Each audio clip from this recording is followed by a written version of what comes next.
السلام علیکم ورحمۃ اللہ تعالی وبرکاتہ۔ کیسے آپ تمامی حضرات؟ امید کرتا ہوں کہ آپ تمامی حضرات خیر و عافیت کے ساتھ ہوں گے۔ برادران ملت اسلامیہ، آج کا ٹاپک آپ کے سامنے میں لے کر کے آیا ہوں کہ عید الفطر کی نماز کس پر واجب ہے اور ہم عید الفطر کی نماز کیسے ادا کریں۔ میرے عزیز، اس ٹاپک پر گفتگو کرنے سے پہلے میں آپ تمامی اہل علم حضرات سے اور تمام اہل محبت حضرات سے میں گزارش کرتا ہوں کہ میرے اس چینل پر آپ نئے ہیں تو میرے اس چینل کو آپ سبسکرائب کر لیں، بیل آئیکن کو دبا لیں تاکہ ہر آنے والی نئی ویڈیو کی نوٹیفیکیشن بآسانی آپ تک مل جائے۔ میرے عزیز، رمضان مبارک کی مبارک گھڑیاں آج ہمارے اور آپ کے سامنے سے رخصت ہونے کو ہے، اور افسوس اس بات کی ہے کہ یہ بابرکت مہینہ جس میں اللہ تبارک و تعالیٰ نے نفل کا ثواب فرض کے برابر، فرض کا ثواب 70 فرضوں کے برابر اور بھی بہت ساری رحمتیں برکتیں اس مہینے میں جو مومنوں کو عطا کیا تھا، یہ بابرکت مہینہ ہمارے اور آپ کے سامنے سے رخصت ہو رہا ہے، تو عاشقوں کا دل تو پارا پارا ہوگا ہی، عاشق غم تو کریں گے ہی۔ میرے عزیز، بھاری تو رمضان کا مہینہ ان لوگوں کے لیے تھا جو رمضان کا مہینہ پا کر کے بھی وہ سرعام کھانا کھاتا تھا، تو انہیں آزادی نہیں مل پا رہی تھی، کھانا کھانے کے لیے آزادی نہیں مل پا رہی تھی۔ رمضان مبارک جیسے بابرکت مہینہ میں چغل خوری کرنے کے لیے، غیبت کرنے کے لیے، برا کام کرنے کے لیے، تو ان لوگوں کے لیے یقیناً یہ مہینہ بڑا بوجھ لگ رہا تھا کہ کب یہ مہینہ چلا جائے تاکہ میں آزادی کے ساتھ کھانا کھا سکوں، آزادی کے ساتھ مارکیٹوں میں گھوم سکوں، آزادی کے ساتھ ہم گناہیں کر سکوں، آزادی کے ساتھ غیبت، چغل خوری اور طرح طرح کی گناہ ہم ارتکاب کر سکوں۔ تو میرے عزیز، ایسے لوگوں کے لیے اللہ اور اس کے رسول کی لعنتیں برستی ہے میرے عزیز، جو رمضان کا مہینہ پا کر کے بھی وہ عبادت کا مزہ نہیں لے پاتا، رب کو راضی کرنے کا ذریعہ نہیں بن پاتا۔ میرے عزیزان ملت اسلامیہ، تو ایسے لوگوں سے آپ بھی بچ کر کے رہے، دعا فرمائے کہ ہم تمام اہل سنت والجماعت اور تمام عالم اسلام کے مسلمانوں کو ایسے لوگوں سے دور ہی رکھے۔ میرے عزیز، عید کی نماز ہر مرد، ہر عاقل، ہر بالغ کے اوپر واجب ہے، جس کے اوپر جمعہ کی نماز فرض ہے، اس انسان کے اوپر عید الفطر کی نماز بھی واجب ہے۔ میرے عزیزان ملت اسلامیہ، کوئی اگر پاگل ہے تو میرے عزیز، تو اس پاگل کے اوپر عید الفطر کی نماز واجب نہیں ہے۔ کوئی دیوانہ ہے، کوئی بے ہوش ہے، کوئی ICU میں بھرتی ہے، کوئی اس قدر بیمار ہے کہ وہ اٹھ نہیں سکتا ہے، تو میرے عزیز اس کی بے ہوشی اس قدر ہے کہ اسے کچھ خبر ہی نہیں ہے، تو ایسے لوگوں کے اوپر عید الفطر کی نماز بھی واجب نہیں ہوتی ہے۔ میرے عزیز، عید الفطر کی نماز پڑھنے سے پہلے کچھ ایسی چیزیں ہوتی ہیں جو لوازمات میں سے ہوتے ہیں، جن کو کرنا ہر مسلمان کے لیے ضروری ہوتا ہے۔ پہلی چیز تو یہ ہے کہ میرے عزیز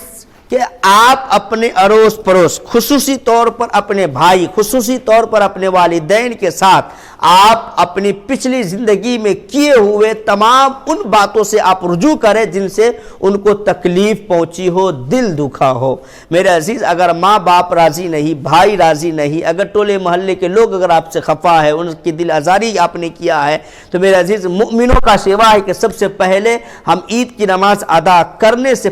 پہلے ہم ان سے معافی مانگ لیں اور آپس میں ہم صلح کرا لیں۔ یہ مومنوں کا شیوا ہے، تو آپ حضرات یہ کام آپ کریں۔ دوسری چیز، ہر وہ انسان جو مالک نصاب ہے، ان کے اوپر صدقہ فطر واجب ہے۔ اب اگر کوئی نابالغ بچہ ہے تو جو ان کے سرپرست ہے، وہ صاحب نصاب ہے، تو وہ ان نابالغ بچوں کا صدقہ فطر وہ سرپرست ادا کریں گے، وہ نکالیں گے۔ میرے عزیز، تو عید الفطر کی نماز ادا کرنے سے پہلے آپ کو فطرہ کا رقم ادا کر دینا ہے، یہ لوازمات میں سے ہے، یہ ضروری ہے۔ میرے عزیز، دوسری بات، صدقہ فطر آپ انہیں عطا کریں جنہیں آپ زکوٰۃ ادا کرتے ہیں، جنہیں آپ زکوٰۃ دیتے ہیں، انہیں آپ صدقہ فطر کی رقم آپ پیش کریں۔ یا پھر جو ہمارے علاقے میں اس طرح کے غریب، یتیم، مزدور، بیوہ، بے کس، بے سہارا نہیں مل پا رہی ہے، تو ہم مدرسوں میں جا کر کے ہم صدقہ فطر کو ہم جمع کر دیں۔ میرے عزیز، اس کے علاوہ سب سے پہلی بات، عید الفطر کی نماز ادا کرنے کے دن میرے مصطفیٰ جان کائنات صلی اللہ تعالیٰ علیہ وسلم ارشاد فرماتے ہیں کہ جب عید الفطر کی نماز ادا کرنی ہو تو کچھ کھا کر کے گھر سے نکلنی چاہیے۔ تو اس لیے سنت رسول کو اپناتے ہوئے عید الفطر کی نماز جب پڑھنے کے لیے آپ عیدگاہ یا اپنے محلے کے مسجد میں پہنچے تو آپ کچھ کھا کر کے نکلے۔ اور میرے مصطفیٰ کی عادت شریفہ تھی کہ آپ عید الاضحیٰ یعنی بقرہ عید کے دن اس وقت تک نہیں کھاتے جب تک آپ عید الاضحیٰ کی نماز ادا نہ کر لیتے، لہٰذا عید الاضحیٰ میں بغیر کھائے آپ نماز ادا کریں گے، اور عید الفطر میں آپ عید کی نماز پڑھنے سے پہلے کچھ کھا لیں گے۔ یہ سنت رسول ہے۔ اس کے علاوہ میرے عزیز اس دن کم سے کم عیدگاہ اور مسجد جانے میں پہل کریں۔ بہت سارے ایسے حضرات ہوتے ہیں جس کی وجہ سے امام کو اور لوگوں کو انتظار کرنا پڑتا ہے اور کہنا پڑتا ہے کہ فلاں صاحب تشریف لا رہے ہیں، آپ تھوڑا سا 2 منٹ رک جائے امام صاحب۔ تو میرے عزیز آپ ذرا اپنے دل پر ہاتھ رکھ کر کے دیکھیں، کیا ہماری اوقات، ہماری پہچان، ہمارا اعمال کیا اس لیول کا ہو گیا ہے کہ اپنی اعمال، اپنی کردار اور اپنی عادت و اطوار کے بنا پر ہم نماز کے ٹائم کو روک دیں؟ مثلا 7:30 بجے کی ٹائمنگ ہے، تو ہماری اور آپ کی اعمال کیا اس لیول کی ہو چکی ہے کہ ہم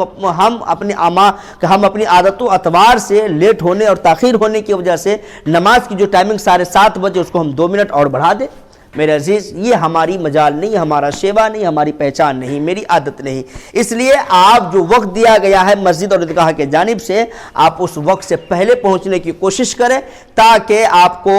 عیدگاہ کی جو سنتیں ہیں وہ مکمل آپ ان کی پاسداری کر سکے، امام کے خطبے کو سن سکے، ان کی تقریروں کو سن سکے، اور مزید آپ عید الفطر کے دن جب آپ گھر سے نکلے تو آپ نئے کپڑا پہن کر کے نکلے، اگر نئے نہ ہو تو پرانا ہی کپڑا لیکن صاف شفاف کپڑا پہن کر کے نکلے، چونکہ یہ عید کا دن تہوار ہے مسلمانوں کے لیے۔ میرے عزیز عطر سے معطر آپ ہو، سرما لگانا سنت رسول ہے، غسل کرنا یہ بھی مستحب عمل ہے میرے عزیزان ملت اسلامیہ۔ تو اس دن آپ سب سے پہلا کام یہ کریں کہ آپ غسل کریں، غسل کرنے کے بعد نئے کپڑے پہنے، نئے کپڑے نہ ہو تو پرانا ہی کپڑا صحیح لیکن آپ اس کو پہلے سے صاف شفاف کر لیں، اس کپڑوں کا آپ پہن کر کے عیدگاہ میں پہنچے۔ اس کے علاوہ آپ عطر سے معطر ہو جائیں، اس کے علاوہ میرے عزیز سرما لگائیں، اور اس کے بعد اپنے گھر والوں کو سلام کرتے ہوئے اپنے مسجد، اپنے عیدگاہ کے جانب آپ آئیں، عید کی نماز پڑھیں۔ اس کے بعد پھر مصافحہ اور معانقہ کرنا،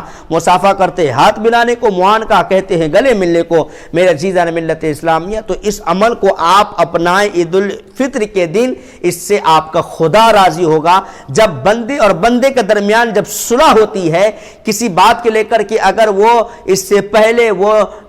دل آزاری کا شکار بن چکا ہوتا ہے، اگر اس کے درمیان بات چیت بند ہو چکی ہوتی ہے، اور عید الفطر کے موقع سے اگر بات چیت اگر ہو جائے، صلح ہو جائے، تو میرے رب کو یہ عمل بڑا پسند آتا ہے۔ لہٰذا آپ تمام اہل محلہ جتنے بھی حضرات ہیں سب لوگ آپس میں ملنے کی کوشش کریں، صلح کرنے کی کوشش کریں، پرانی باتوں کو آپ مٹی ڈالنے کی کوشش کریں۔ میرے عزیزان ملت اسلامیہ یہ چند باتیں تھیں عید الفطر کے حوالے سے جو میں نے آپ کے سامنے رکھا ہے۔ امید کرتا ہوں کہ ان باتوں پر آپ عمل کرنے کی کوشش کیجئے گا، اور عید الفطر کو آپ بخوبی اچھے اور خوبصورتی انداز میں، شگفتگی انداز میں آپ اس کو اپنانے کی کوشش کیجئے گا۔ میرے عزیزان ملت اسلامیہ اس اپنے بھائی رئیس کوثر قادری کو بھی اپنی مخصوص دعاؤں میں یاد رکھیے گا۔ انشاءاللہ ہم بھی آپ تمامی اہل خیر، اہل محبت، اہل دل حضرات کو اپنی دعاؤں میں شامل رکھیں گے۔ مولا تبارک و تعالی آپ تمامی حضرات کو عید سعید بنائے، عید مبارک کو آپ تمامی حضرات کے لیے مبارک بنائے۔ اللہ تبارک و تعالی کی بارگاہ میں آپ بھی دعا فرمائے، میں بھی دعا کرتا ہوں۔ السلام علیکم ورحمۃ اللہ تعالی وبرکاتہ۔